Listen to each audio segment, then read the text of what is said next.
Jean-Baptiste mission ezaki a préparé chemin à Christ simplement. Ezaki qui nous attaquer roité. Tant qu'à toucher autant à dévier mission, tout le monde va à Koufi.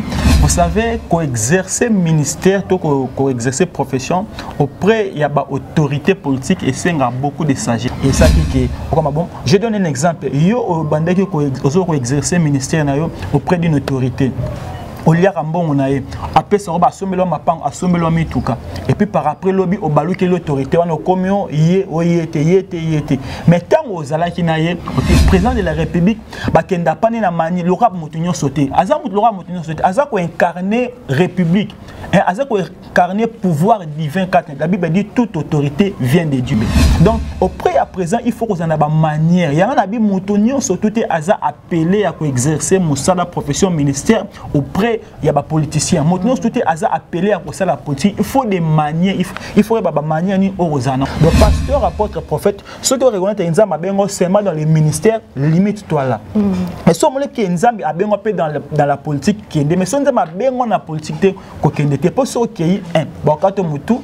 So wakati mutuite bolumbu ne malibanda fait na tanga yé pas David avec maman na David que David non osali ekobo Nzambe akobeto Nzambe akoboma yo mwana na okufa non prophète Nathan ayena ba stratégie ayena ba manière abandi ko d'abord ko louer les rois abandi ko célébrer roi David et puis par après ayako lo bango sous forme ya proverbe ya énigme que sous forme énigme et pas roi David que mwana na akukufa.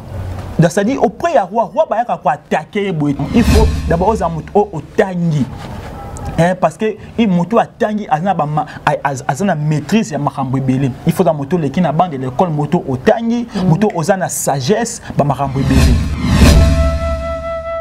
Aïe, bye balinga kanketi, bye balinga gali mono, bye balinga rasoda na bango yo. Elo kango yeye, toi pe na swat ba fane na ngayo, bisonya zoto sabone. Massivement na kata Congo Winer TV, na beni ba fane tout, avec les filles là, juste donc ba tout balinganga.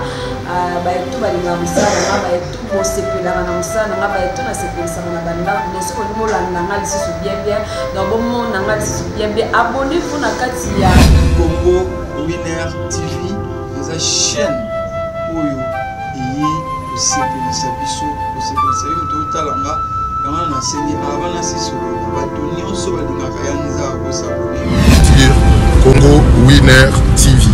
Congo Winer TV.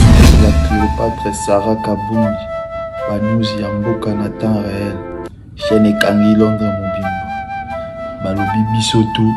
Et les akaka moko na Londres, Congo Winer TV. Babi Bisonyo c'est tout s'abonner na Congo Winer TV. Sarah Kabunji, en direct de Londres, Babito s'abonner massivement net na film. Congo Winer TV, Sarah Kabunji.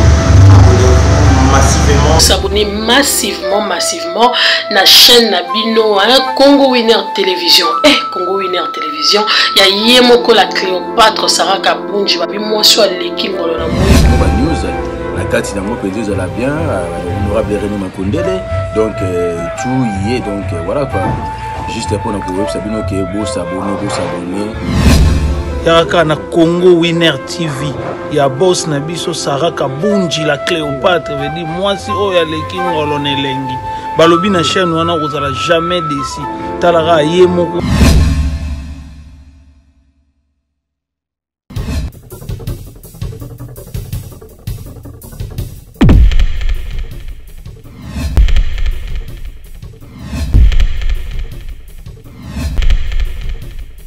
Bonjour, bonsoir fidèles amis téléspectateurs. Selon l'heure, vous allez recevoir mon émission La réalité de l'artiste avec votre humble servante Berika Kalonga, autrement dit Mercure, la bébé de sa patronne. Je vois déjà maman Sarah Kabunji, moi si Oyale Kingolo na Mwindu, autrement dit la Cléopâtre. René Makondele Lobi, Diogo solo, autrement dit l'honorable de tous les Diogo. J'aime et puis Dieu merci Malé Lanzambe à forme. Et puis derrière la caméra, je vois notre cordon Zuma Tumba. Mbabo bakselake toujours papa na Moïse Tumba babi mobala mbinga oyazanga mbanda donc voilà ba image aboué et simba mina notre cordon Zuma Tumba balobi abonnez-vous toujours massivement sur notre chaîne Congo Winer Télévision, vous ne serez pas dessus des émissions comme ça se passe ici et puis si vous avez besoin de de votre spot publicitaire, ça se passe ici. Et donc, n'hésitez pas à appeler nous.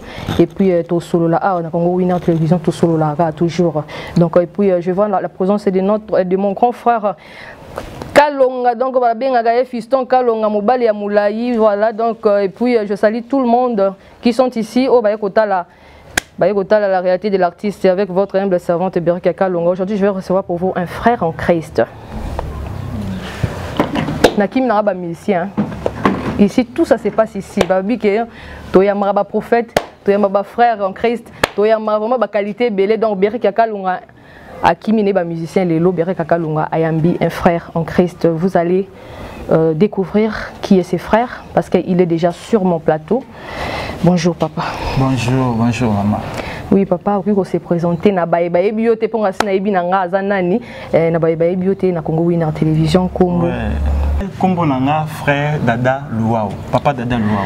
Papa Dada Luau nde makambo Berika Kalonga on a arrêté de l'artiste ayambi papa Dada Luau on a mon ayebi donc papa Dada Luau allez là la réalité de l'artiste Makasi donc voilà aujourd'hui on va parler de tout et de rien avec frère Dada Luau. Frère Dada Masolezandeni Magamozo le Kandeni musique zo le Kandeni. Par la grâce de Dieu Maramonio se le ka bien musique zo le ka bien. Ndengolo baki o bibiso bien et la réalité ni surtout donc tout ça déjà la promotion il y a clip auto tourna qui déjà il y a clip al bosso tout ça qui par rapport il y a maxi single auto ça na mwezo bima bientôt promotion il y a clip ça déjà dans les réseaux sociaux je crois que tout le bien oui promotion réseau les bien ça évolue bien très bien ça évolue vraiment ça évolue par la grâce de Dieu. Ok donc voilà Tessia Tambo balobi moi si ya mbinga moi si ya beauté donc babi moi si ya mokuse alekaka toujours tabana elengi Tessia Tambo présence na salinga bien à la réalité de l'artiste. Frère Dada, moi parcours na yo muké na balantinyo so na biso na Congo Winner Télévision. Na parcours na biso na domaine de musique. Na domaine de musique. Je crois que nous avons passé biso grâce to bandi ko yemba partie Kodim na chorale que tozali na bancadre bande ko encadrer biso ba sœur Lando sikwa za na Luanda et to ekena maboka ba maman Mado na choisi la vie à niveau Kodim na chorale par après tu évolues qui na ba formation musicale na ba centre et puis qui ne te commis de l'eau par la grâce de Dieu qui ne te commis de l'eau par la grâce de Dieu. Frère Dada a commis nani ça toujours frère ou frère Dada a comme pasteur frère Dada a comme nani oza kaka musicien chrétien kaka yaoye mato oza pasteur prophète naza musicien chrétien na domaine de musique naza musicien chrétien na domaine de musala nzambe toujours évoluer na domaine prophétique. Domaine prophétique. Frère Dada, tu as une différence, il y a pasteur et prophète. Différence dans les alani. Ok, merci pour la question, une très bonne question. Pasteur et prophète, d'abord, les deux ont ministère. Parce que tu as 5 ministères. Nous avons le ministère prophétique, pastoral, tu as le ministère docteur, tu as le ministère évangéliste, puis tu as le ministère il y a apôtre. Donc, pasteur et prophète, les deux, ils ont un ministère. Seulement, la différence, c'est que pasteur et mission, sa mission sur le plan fonctionnel, mission pasteur, c'est à paître les troupeaux. Dès David 23, l'Éternel est mon berger, je ne manquerai de rien. Il me fait reposer dans des verts pâturages. Il me dirige près des eaux paisibles. Il restaure mon âme. On est en mission, il y a pasteur. C'est-à-dire qu'on paître les troupeaux, qu'on met vers les verts pâturages, qu'on met ça, c'est la mission du pasteur. Alors, la mission fonctionnelle, la prophète, Azana le rôle à le voyant. Dans la mission du prophète, il y a une mission ainsi, oracle, ainsi dit l'Éternel, c'est-à-dire Azana mission qui peut orientation claire par rapport à la conduite, par rapport à la marche à l'église. Et puis il faut voir la différence entre les prophètes de l'Ancien Testament et puis les prophètes du Nouveau Testament. Les prophètes de l'Ancien Testament, des fois, les prophètes de la nation. Donc le prophète a télé à l'obéli roi. Moi, prophète a bimboule robert, tu n'es pas prophète des fois qui évolue dans le domaine de la nation. Mais la différence, c'est que nous avons les prophètes de l'Église. Donc, les 5 ministères, pasteur, apôtre, évangéliste, pour le perfectionnement des saints en vue de l'œuvre du ministère, c'est-à-dire pour que l'Église croître. Donc, les prophètes de la nation, ils ont par rapport à l'appel aux Nzamba. Mais nous avons les prophètes de l'Église. Donc, les prophètes, ils vont à niveau de domaine, il y a l'Église. Donc, ils ont les prophètes pour sa orientation, direction par rapport à un moment où ils ont passé par rapport à monde qui a évolué. Donc voilà, avec Prophète Dada Loua, où vraiment on a regardé une très grande souvenir où on a un témoignage dans le Lobaté. Donc voilà, Prophète. C'est au père spirituel na yo nani. On peut encadrer yo si les lots comme prophète. OK, père spirituel. Non, sur père spirituel, ils ont un peu vaste ces questions. Des fois on se parle père spirituel, ils ont moto même dans les seigneurs. Des fois père spirituel, ils ont moto au vendre qui maman m'a encadré yo. Des fois père spirituel, ils ont moto vous en actuellement. Et là oh bah sur moto là c'est au col pastoral, et la père spirituel t'es. Bon moto a consacré au ministère. Moto consacré au ministère. Il y a une notion père spirituel, une notion vraiment large. Mais par rapport à la compréhension de Bisso, père spirituel, les âmes oyo, parce qu'ils aura papa botimoine, ils aura botimoine, mais ils sont responsables qui par moi na té. Dans notre dimension, il y a père spirituel, papa oya botio té, mais oiseau continue qu'on nourrir, oiseau l'andoiseau ça suivre dans les seigneurs. Donc actuellement mon père spirituel, c'est le pasteur Josué Mukunakala. Ah, ok, donc il y a des motos à encadrer, on a vision. C'est lui, mon père, il y a des motos à encadrer, à orienter. Actuellement, tout en exerçant les ministères. Prophète au comprendre dingo tu expliquer biso ce qu'on a tout au premier appel tant pour comme prophète ou ma pasteur avant ba consacrer au père spirituel muto azo orienté na marambo ya bonzambe dingo tu expliquer biso mais il faut d'abord aux appel au outil appel au babenga ya yemoko ainsi dit l'Éternel c'est quoi appel wana o yambaka c'était quand et puis à quel âge en quel moment ils a ndeni o expliquer nous biso. Merci. L'appel les abats sortent belé. D'abord l'appel au salut. Appel au salut les âmes au pagano. Ayoki le banzambe. Aïe andimi sur quoi mon big spé mon compte. C'est ce qu'on appelle l'appel au salut. Donc après appel au salut, tous en autre bien l'appel au ministère. C'est-à-dire motorosa dans une église oso prier au sambe on dit sur quoi mon big spé mon compte. Oso continuer au service soit na protocole soit na musique soit na technique. Et à un moment donné nous avons bien maintenant na ministère. C'est ce qu'on appelle l'appel au ministère. Appel au ministère au cours oso atobrit kaya Samuel abaza bandai ko servir auprès du sacrificateur Eli. Alors je me suis allé là qui mon grand ensemble bengié et bengié. Il y a essayé comment père spirituel à l'époque Eli mutabando benga. Oh que ça qui mon grand ensemble. Donc appel au ministère ko zo nzamba ko bimilo nandoto dans une vision nzamba lobelio mais il faut aussi approbation ya père spirituel na yo. Ou soit père spirituel na ko reconnaître ministère kat na yo a consacré déjà.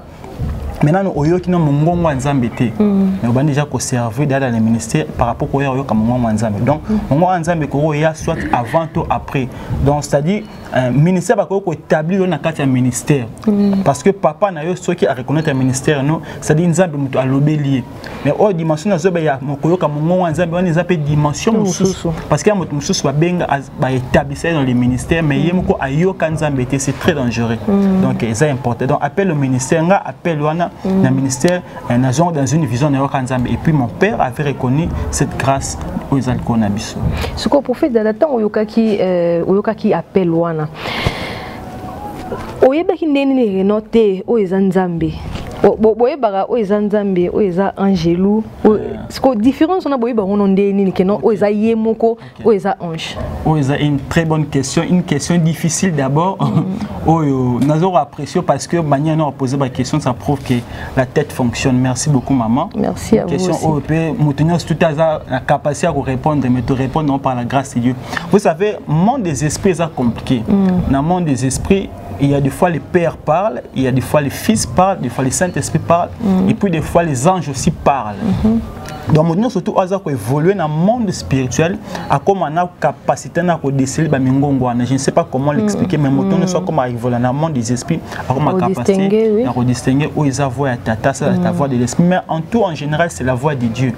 En général, ça parce que Dieu se manifeste comme fils, comme père, comme Saint-Esprit. Mais Nzamba ça tout Nzamba zara moko. Donc Nzamba dimension fonctionnelle, il y a Nzambe. Donc appel au ministère pour comment est-ce que vous que appel au nazui, ils appellent à Nzambe parce que Satan appelle le diable se déguste en ange de lumière. Oui, il est comme appel ou n'a pas un appel qu'on soit forme abîmer le hype sur Nzambe, ça la besoin ça. Il faut faire très attention. Au déceler qui appelle au esprit ou catégorie esprit ou visiter les esprits nzambe par rapport à la mission ou à pécio parce que mission ça t'en repose jamais mission qui était à babon à mitema jamais Scott yemo a pessoa mission mo bo moni ke za oria quoi il sera que non on la pécio na bien la pécio mission obik ça ba beli o tem ça ba koka au salarié parce que souvent ça t'en resalango mais mission au satan repé sa moto tes à gagner les âmes comme mabato à la repentance comme babon a mitema balongo na roya masata bana roya manzambe ça le diable ne akopé son comme mission te donc ce qui nzambe aye akutani na yo parmi ba clé parmi ba élément ko permettre au comprendre que mutazu mutabenga eza nzambe eza par rapport ya fond ya message ce qu'on analyser message comprendre ça c'est Dieu qui m'envoie vraiment donc vous comprendre que non prophète Dada Luau a côté sabiso toujours na kati ya mahambongo nebi ke balandi biso nyonso ya Congo Winner Télévision bazo comprendre vraiment que non c'est un prophète et puis voilà azo qui vraiment appelle ya yemoro yemei tant ya bingaka donc mamoisa le mara donc voilà prophète Dada nga avant na benga invité nanga na lingano na yeba qu'est-ce qu'il fait à part ceux qui sont musiciens profanes à part musique à Salaranini pour ma question et à Kaninge Zalara. Na meka un peu de la prophète Nabiso Dada Luau. Nabi qui azali musicien chrétien, azapé prophète et puis il s'arrête pas là à Tangi aza maître et avocat. Merci qu'au prophète, la vérité de l'artiste. Donc voilà, prophète Dada, musicien chrétien, na prophète. Et balana pour nabi que non ils a na ko benga au ministère moko hein pour cause prophète pour jouer mbela nzambe ils a ministère moko mais être un maître avocat cause la maître avocat na cause la prophète na cause la musicien chrétien nous on dit que non accord pénal exacté parce que nabi que non maître avocat ils a ata muto sali mabe abo oyebi ki abomine mutu mais le roi ça penser que mbongo ne que non aux avocat na yo samelaye pour défendre dans ma béoya sali. Est-ce que vous avez que nous liboso nzambe mon peu au pengo à côté là? OK, merci beaucoup maman. On a zo ba oza tellement maïle qui nous a apprécié ba question na eza vraiment en profondeur. Nous bi musala nzambe musique na qui prophète ezo kende nango ensemble premiers athées. En fait biso tant tozwa cours ya déontologie dans le domaine il y a avocat dans cours de déontologie même quand tu prêtes serment ça biso que tu prêtes serment tu giras que tu défendre la cause injuste la cause injuste c'est que nabi moto abomi mais na na défendre moto ba perdre ndeko na bango batikal bazui tort biso koto tozui raison et ça bien une cause injuste. La déontologie est interdit pour un avocat de défendre la cause injuste.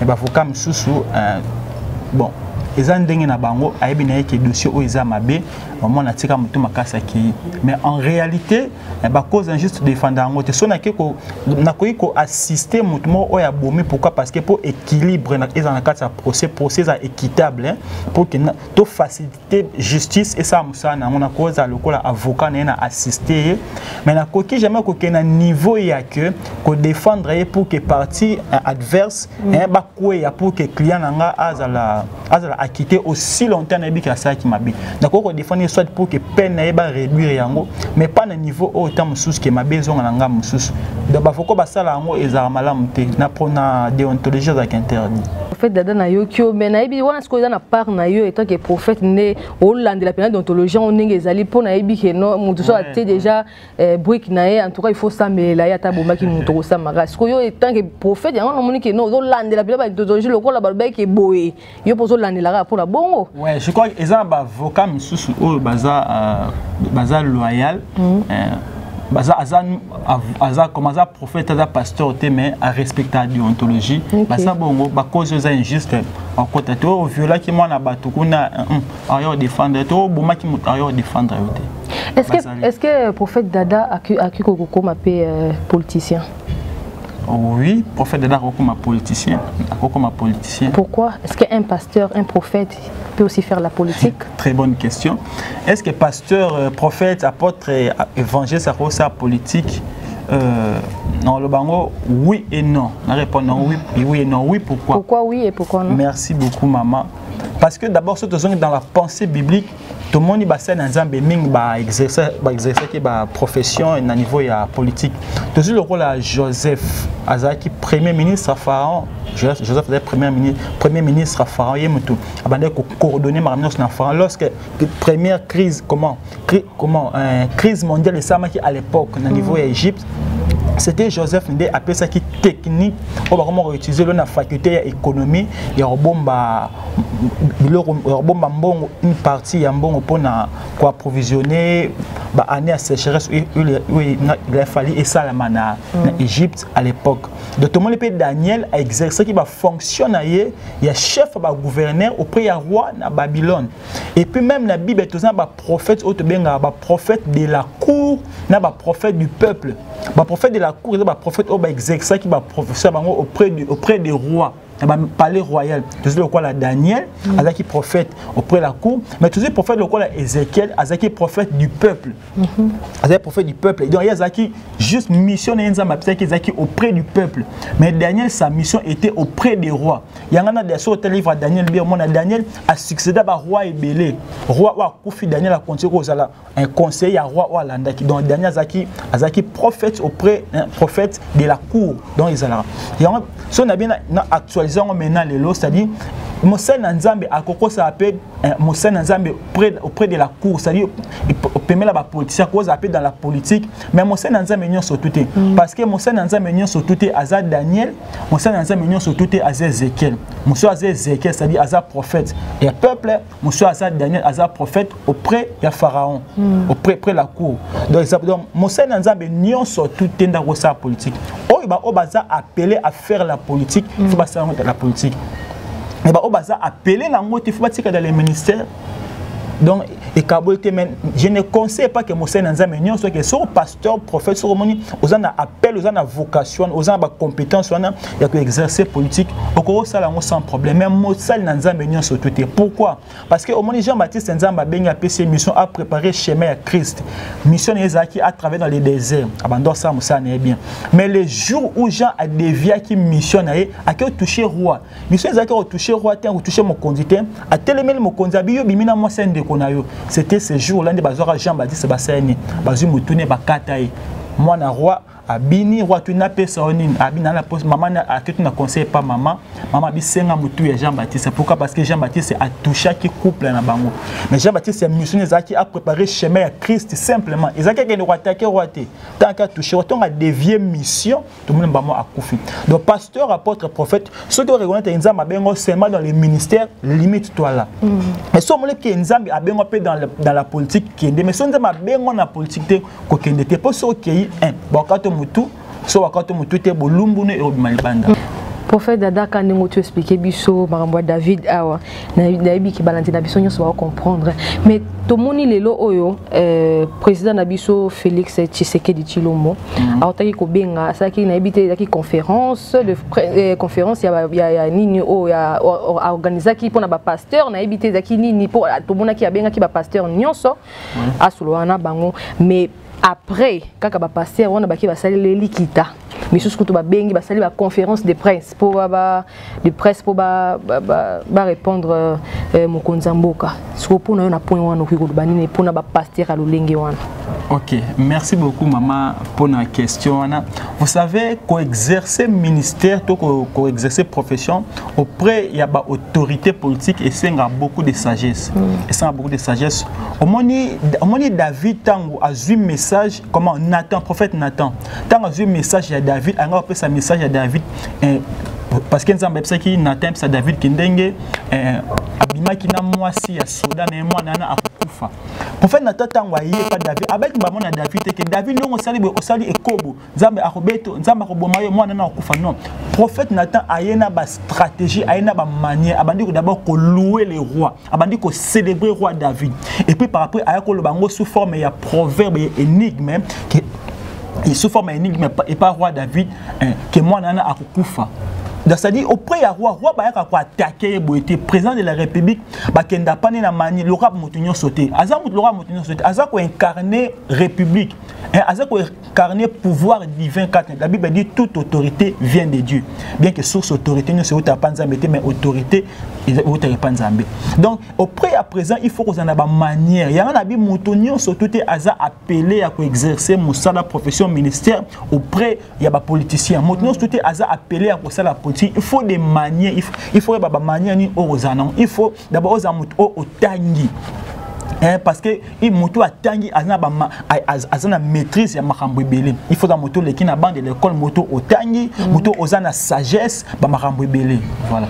OK prophète Dada na ozonga suna maloba otai ko loba biki non soko za appeler te ya osala politique soit ba ko kato moto soit bolumbu no ko samba oui bolumbu ba passer ebele ba mutakaliser bango dona ndenga mukete moi ko totanga ba komona bango ezate po oza prophète oza du domaine oyebi makambo ndenge leka ko ebi réseaux sociaux na biso e yindaki na ba bolumbu ya ba sai na nzambi oyo basambwaki na ba Facebook na ba réseaux sociaux pona ko loba nini na ba genre ya ba pasteur ya bon eza ba comportement oyo toza ko déplorer oyo ezo sama na niveau ba sai na nzambi na mboka na biso bref na corps du Christ.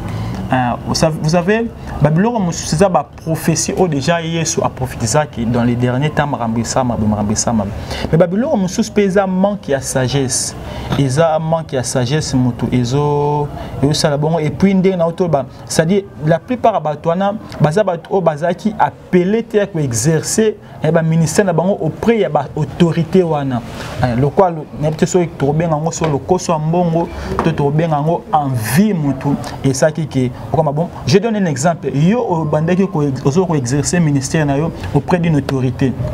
Olia Rambon nae après ça ba somelo mapang asomelo mituka et puis par après lobby au baluki l'autorité wana komio yete mais tant aux ala ki nae au télémila qui était au début un temps monique il y a eu relation yo nae et comme flou maintenant on ko attaquer ça prouve que ils ont manque à sagesse papa maman monde à politique o ils ont monde o ba ko tarabongo te o ko kufa politique ils ont monde mususu politique ils ont monde d'intérêt motarondi ma aboma yo na moissonner bana pour l'intérêt n'est propre alors tant pasteur, aux ministres, au niveau côté dans le domaine, il faut beaucoup de sagesse. Il faut comment est-ce que donc il y a un monde du mort donc ils ont monde arabe ils ont monde du mort à part. Il y a un monde ba côté arabe côté politique. Il y a des fois donc c'est politique ils ont monde il y a le côté pasteur côté.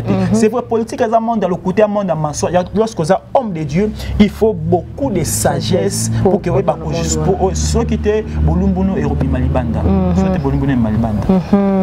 Vraiment prophète Dada on a daki na compte politique. Bon parce que pourquoi nous coach coach pena il y a équipe quoi équipe comme coach pena équipe ndeto ba équipe na biso ba vita imano comme no pe coach pena vita bon on dit ma sonne tu va proposer prophète Dada comme on coach ya vita imano bon il y a de ces pasteurs avant bon la moté ma bande ko sala sport bande ko exercer sport fanda zaki catcher fanda ki boxer des fois zaki na domaine à karaté alors tant a commis mo sana nzambe alors ko ça bébé na bébé on exercice corporel ezama bêté et le rezaka mabe ezani ezaton ba exercice corporel longtemps oza ko exercer ngo komoko tsa kiso komoko tsa machine à quatre ça c'est pas moi la balle dans ngo kisi quand tout le monde là qui c'est en autorisé prophète Dada yanga ce ko expliquer bisoni cause la coach il y a une équipe il y a football vu la réalité on a zanango na miso molimo nzamba pesa biso ko monde na ko diko na ko sala ngote parce que la réalité eza ebele ngala ko batam sunebe non toko ta jeune il y a 3 jours pour un match au torbeta wana mais na joueur moraza nganga na travail kaé et ça crée déjà un problème et puis monde de football ils a monde moko monde musulman to liba moko musulman. Donc voilà ce que tu as là prophète Dada na musique na domaine sur parce que na déjà frère Dada sabwa qui déjà clip moko au bat bazo consommer déjà na caméra cachée clip on les kaka na zoom automatique clip on ezali donc voilà siko Prophète Dada. Et ça clip moi quand on a dit moment quand tu t'arrêtes là où ils ont un titre monsieur Ezali on a nous lancé. Ouais, titre monsieur Ezali, banzembo eza ebele tozo bimisa maxi single il y a 4 chansons. Alors tu sais déjà clip ya nzembo mo ezo les cas déjà na YouTube.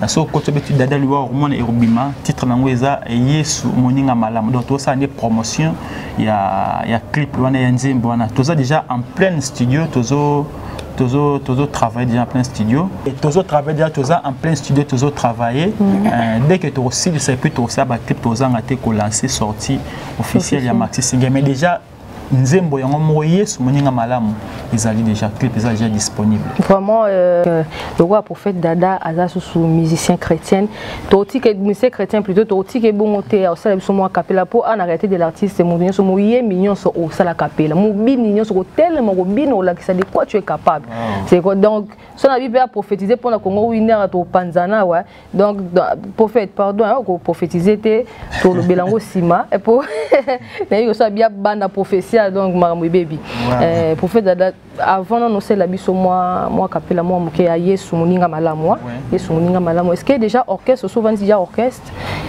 bayembi bazali bon orchestre Nantes Vanisté franchement orchestre Nantes Vanisté tozolinga déjà to lancer recrutement pour ba pianiste ba drummer ba musicien to travailler d'abord biso moko d'abord na studio na bandeko to travailler na bango mais déjà na niveau église est-ce que tozo travailler ba bandeko to yemba na bango bazali ko bazo accompagner groupe d'accompagnement biso baza ba musicien baza ko église bazo travailler na niveau église baza ba musicien biso à part donc tout ça déjà que s'organiser bientôt là to relancer déjà recrutement pour na équipe na biso ya papa Dada Lwa Oyemoko. OK déjà producteur Azali manager non producteur Azanante donc quand tozo lancer pe appel na bande konyo surtout baza mité mawana ya costumer musala nzambe producteur na nazate toujours travailler avec les moyens où nzamba zo pesa biso travailler avec les moyens nzamba pesa biso donc so ndeko moko monani wa koki ko biana libanga na pierre na ye costumer musala nzambe toza à dispo.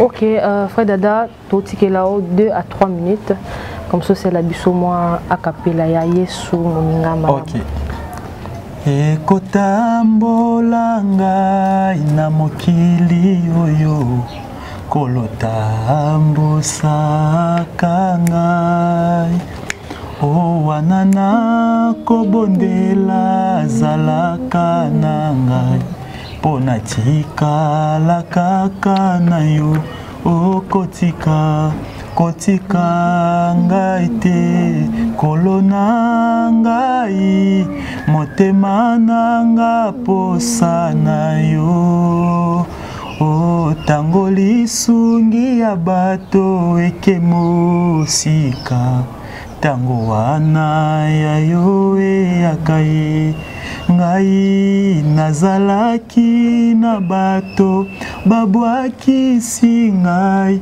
motema na ngai ezoki pota kasi tango natomboli miso na ngai natali Yesu na vikimia na motema na ngai. Ah vraiment bravo c'est une très belle chanson, je vous assure que non ce duo ou vraiment Saint-Esprit pena azali parce que na landaranze mboyo et ça là bien moi-même na ozala pe na kati ya groupe wana donc obligé parce que on est en ndako donc voilà prophète Dada to comme vraiment ko chiter na émission na biso la réalité de l'artiste mais avant de chiter je vais demander à mon réalisateur s'il est déjà prêt il peut nous lancer déjà les clips bon on a déjà clip comment frère Dada azoyemba donc et puis on se retrouve tout juste après suivez.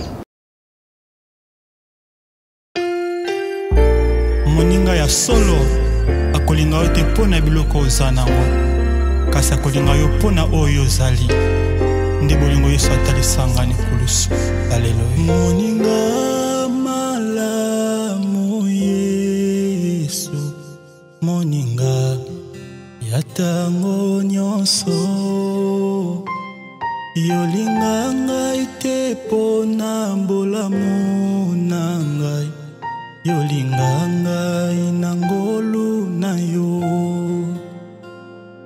nabatela kimia na motema na ngai yolobaki yokotika ngai te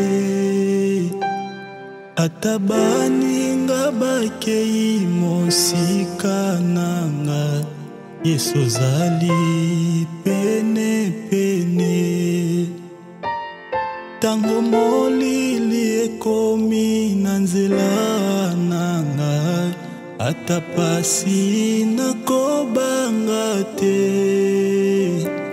Yesu pole ngengisa nzela nanga pona ngenga na mokili oyo nakobanga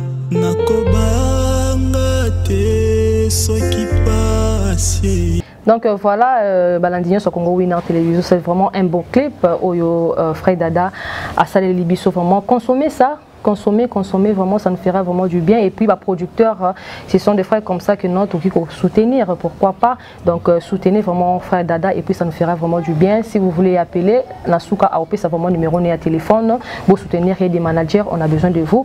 Pour soutenir Frère Aboué, ça nous fera vraiment plaisir. Donc, voilà. Frère Dada, vraiment, tout comme chité, vraiment, dans l'émission Nabiso. Lilo Banayo, la Balandinho, Sobazolandayo.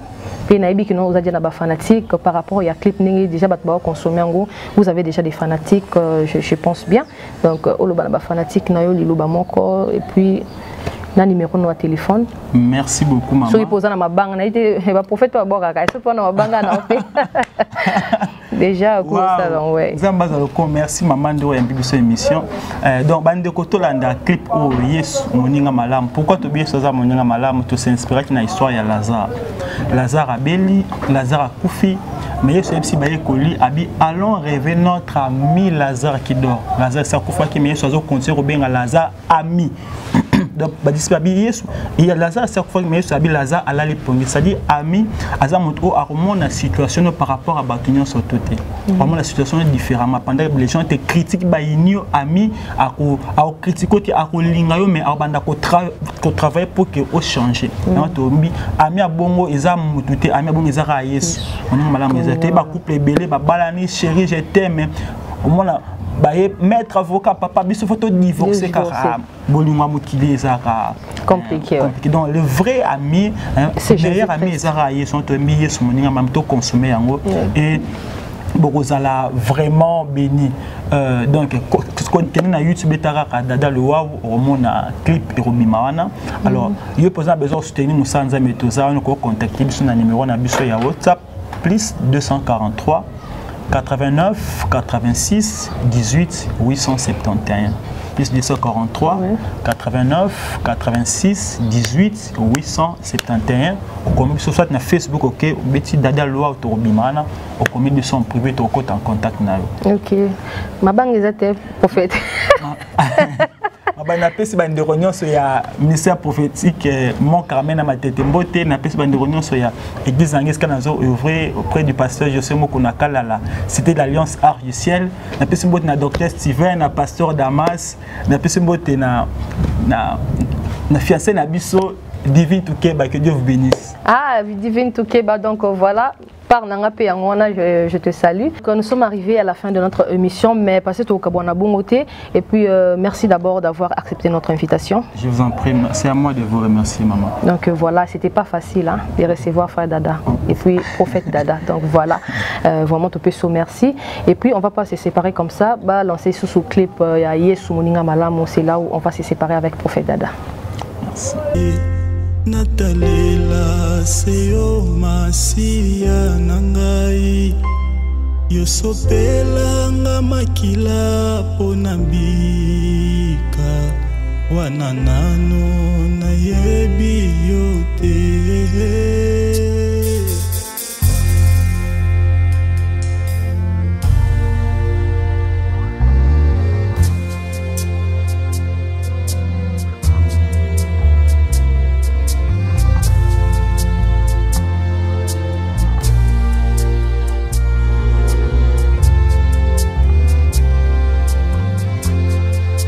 Merci beaucoup à mon réalisateur Nebotu Kolanda clip Nabiso il y a Prophète Dada Yesu Moninga Malam vraiment je vous demande de consommer ça et puis Nzambe Arusunga Biso. Donc voilà, nous sommes arrivés à la fin de notre émission La réalité de l'artiste avec votre humble servante Berika Kalonga, autrement dit Mercure, la bébé de sa patronne Balobi maman Sarah Kabunji. Moi si wale kingolo na mwinu c'est toujours la Cléopâtre. Aïe. Notre manager privé, Balobi, René Makondele, autrement dit l'honorable de tous les Diogo. Iba de Moutamba Hachem. D'abord à Kaka, dis merci Malela. Nakolelara toujours, Nakolelara. Moi, Sarah Kabunja Lobaki et Berry qui est là, Kaka. Non, les lara pour réalité de l'artiste Ndé Makamoudon sur le Bamapega Awa. Babi to solo là et ça la bien. Vraiment je vous demande abonnez-vous massivement sur notre chaîne Congo Winner Télévision. Vraiment vous ne serez pas dessus. Des émissions comme ça se passe ici sur Congo Winner Télévision. Des sports. Toyamarba pasteur, de musiciens, des danseuses, vous avez compris que non. Quand je vous dis tout ça se passe ici sur Congo Winner Télévision. Vraiment, besoin pour ça la publicité Nabino, tout ça la promotion de l'album Nabino, vraiment ça se passe ici. De gags, de théâtre, ça se passe sur Congo Winner Télévision. Et puis je dis un grand merci à mon réalisateur, notre cordon Zuma Tumba Mwamba. Bobak Salaka est toujours papa na Moïse, par le biais Mobala Mbinga Wazanga Mbanda. Aïe. Bitumba yango bolukaki na Congo Winner yango e bandi e bozalandi makasi po bitumba ngo eza vraiment makasi balobi to imamto sala na Congo Winner Télévision bo pikara apende to le kaka bango na tina to le kaka bango na valeur quoi. Moi et vous je vous dis au revoir.